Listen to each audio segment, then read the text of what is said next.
আমি গর্বের সহিত এখানে কাজ করব। জোরে হাত তালি উঠবে। তো আজকে আমাদের আই ডিপার্টমেন্টের ডাক্তারবাবু রয়েছেন। তো আপনাকে বলবো কেমন লাগছে আজকে আমাদের আপনি যদি কিন্তু 5 বছর ধরে আমাদের সঙ্গে যুক্ত আছেন বা মানুষের পাশে দাঁড়াচ্ছেন, মানুষের সেবা করছেন, তো আমাদের আই ডিপার্টমেন্টের চোখের বস্তা কিন্তু ডাক্তারবাবু জোরে হাত তালি হবে। আমি চাইবো আপনি প্রথমে কিছু বলুন যে কেমন লাগছে, আপনি তো দেখে এসছেন। খুবই ভালো লাগছে। আমি বিগত 5 বছর থেকে এই সংস্থার সঙ্গে জড়িত আছি আর কি। যেহেতু রাজেশ ভাই আমার পুরনো বন্ধু, সে বাল্যকালে আমার বন্ধু, কিন্তু যতদিন এই ডিপার্টমেন্টে এসেছি, চোখের ডিপার্টমেন্টে, তারপর থেকে ওনার সঙ্গে আমার আবার নতুন করে আবার আলাপ আলোচনা হয়। তারপর থেকে আমরা এই সংস্থার সঙ্গে আবার যুক্ত হই এবং বিগত 5 বছর থেকে সম্পূর্ণ বিনামূল্যে চোখের যে পরিষেবা আমরা দিয়ে এসেছি। এখানে সম্পূর্ণ বিনামূল্যে ট্রিটমেন্ট আমরা করে থাকি। পাশাপাশি যা মেডিসিন প্রয়োজন হয় চোখে, সম্পূর্ণটা এখান থেকে ফ্রিতে দেওয়া হয়। এবং পাশাপাশি অনেক গরিব মানুষ আছে যারা টাকার অভাবে অপারেশন করতে পারছে না। অপারেশন না করার কারণে অনেক মানুষ অন্ধ হয়ে যাচ্ছে। তারা যেন অন্ধ হয়ে না যায়, সেই জন্য আমরা সব মহিলা মঙ্গল সমিতির পক্ষ থেকে সে সমস্ত দরিদ্র মানুষদের জন্য সম্পূর্ণ বিনামূল্যে চোখের অপারেশন করানোর ব্যবস্থা আমরা করে দিয়েছি। এবং অপারেশনগুলো আমরা যেখানে করাই, আমরা বহরমপুরে সুসুর আই ফাউন্ডেশন অপারেশন করাই। পাশাপাশি আমরা রানাঘাট নেত্রজ্যোতি আই হসপিটাল এবং কলকাতা শঙ্কর চৌধুরী আই হসপিটাল সম্পূর্ণ বিনামূল্যে মধ্যে অপারেশন, ওষুধ সম্পূর্ণটাই ফ্রিতে করানো হয়। জোরে হাত তালি একটা। আমাদের কোথায় কোথায় নার্সিংগুলো আবার ডাক্তারবাবু বলে দেন।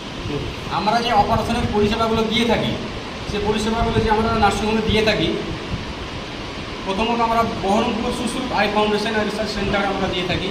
পাশাপাশি আমাদের আবার রানাঘাট ব্রাঞ্চ আছে, রানাঘাট নেত্রজ্যোতি আই হসপিটাল, এবং কলকাতার জন্য আছে কলকাতা শঙ্করজ্যোতি আই হসপিটাল, যেটা নিউ টাউনে অবস্থিত। এই নার্সিংহোমগুলোতে আমরা সম্পূর্ণ বিনামূল্যে অপারেশনের সুব্যবস্থা আমরা করে দিয়ে থাকি শোভা মহিলা মঙ্গল সমিতির পক্ষ থেকে। জোরে হাত তালি একটা।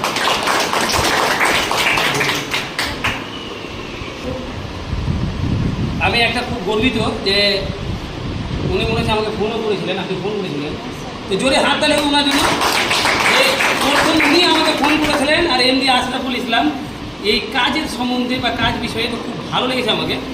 তো আমরা তাকে জয়েনিং লেটার দিই। তো আপনি আজকে জয়েনিং লেটার পেয়ে আপনাকে কেমন লাগছে, বা শোভা মহিলা মঙ্গল সমিতি থেকে কী কী কাজ করতে চাইছেন? আমার নাম প্রতিমা মণ্ডল, বাড়ি জালালপুর। তো আমি কতদিন আগে এসেছিলাম, এখানে এসে আমার খুব ভালো লেগেছে জিনিসটা দেখে।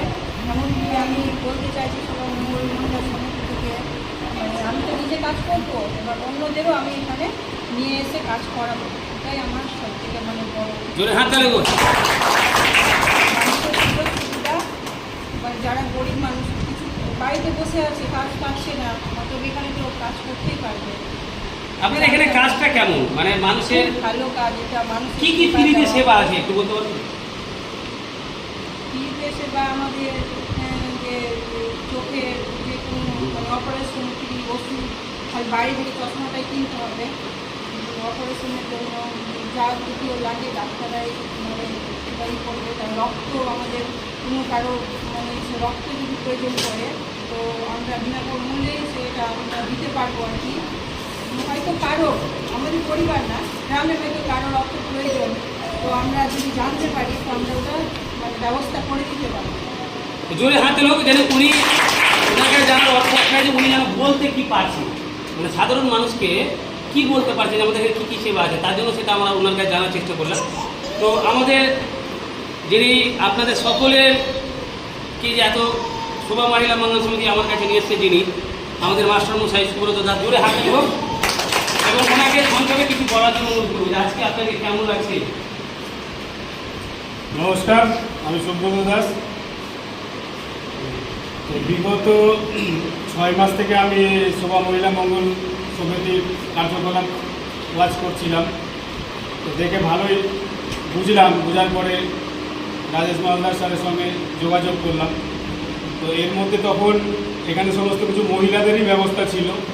এখন পর্যন্ত শুনলেন ওনার মুখে যে 5,20,000 বা তার মধ্যে মহিলা 4টা রাজ্যে শোভা মহিলা মঙ্গল সমিতির সঙ্গে জড়িয়ে কাজ করছেন বিগত 10 বছর ধরে, তাই তো? তাই চাইব এই সমিতি শোভা মহিলা মঙ্গল সমিতির জন্য একটা জোরদার হাততালি হয়ে যাক। তিনি এত বড় একটা কর্মকাণ্ডকে এগিয়ে নিয়ে যাচ্ছে। তো পুরুষদের এখানে সেই রকম সুযোগ ছিল না, তো সেই সুযোগটা যখন পেয়েছেন তিনি তো জানালেন, তো জানার পরে এখানে সব কিছু দেখলাম। তো জব মার্কেটিং ম্যানেজমেন্ট পোস্ট হিসাবে সমস্ত নিয়োগ করা হচ্ছে। এখানে কার্যপদ্ধতি দুটো পদ্ধতির মাধ্যমে তাদেরকে করানো হবে বলা হলো বা জানলাম। তো একটা হচ্ছে এডুকেশন আর একটা হচ্ছে স্বাস্থ্য। তো এটাই হচ্ছে সব কিছুর সম্পদ, তাই না? তো এডুকেশন আর স্বাস্থ্য এই নিয়ে আমাদেরকে এগিয়ে চলতে হবে, আমরা বিভিন্ন ক্ষেত্রে পেয়েছি। তো এইখানে সেই আমরা যদি মার্কেটিংয়ের সঙ্গে যুক্ত হয়ে দুস্থদের মহসুদের এবং সর্বোপরি জনসাধারণকে সবাইকে যদি এই সুযোগটা দিই, তো এখানে কী কী সুযোগ পাচ্ছি? প্রথমত আমরা এখানে ফ্রিতে আই অপারেশন, তারপরে ব্লাড ডোনেশন ক্যাম্প, তারপরে এখানে মেডিকেল ব্যবস্থা, সমস্ত রোগীদেরকে ফ্রিতে সার্ভিস, আর এখানে অল্প খরচের মাধ্যমে, যেটা আমরা বাইরে শুনে থাকি প্রচুর খরচা, নার্সিং ট্রেনিংয়ের জিডিএ এবং এএনএম এই সমস্ত কোর্সগুলো করা হয়। তার পাশাপাশি তাদেরকে ফ্রিতে থাকার সুযোগ এবং তাদেরকে এখানে আরও ট্রেনিংয়ের ব্যবস্থা করেছে ফ্রিতে, যেটা হচ্ছে কম্পিউটার এবং টেলারিংয়ের এই সমস্ত কাজগুলোর মাধ্যমে প্রত্যেককে একটা নির্দিষ্ট পথে নির্দিষ্ট লক্ষ্যে এগিয়ে নিয়ে তাদের কর্মসংস্থান করে দিচ্ছে। এবং উনি বলছেন যে এখানে করার পরে তাদেরকে 100% জব প্লেসমেন্টের ব্যবস্থা করে দিচ্ছে নার্সিং যারা করছেন বা জিডিএ যারা করছেন। তো এতটুকু জানলাম, জেনে আমিও আগ্রহ হয়ে কাজটা চূড়ান্তভাবে করছি এবং সামনে এগিয়ে নিয়ে যাব এই প্রতিজ্ঞা নিয়ে কাজটা করছি। ধন্যবাদ সকলকে। শোভা মহিলা মঙ্গল সমিতিকে একটু বলি।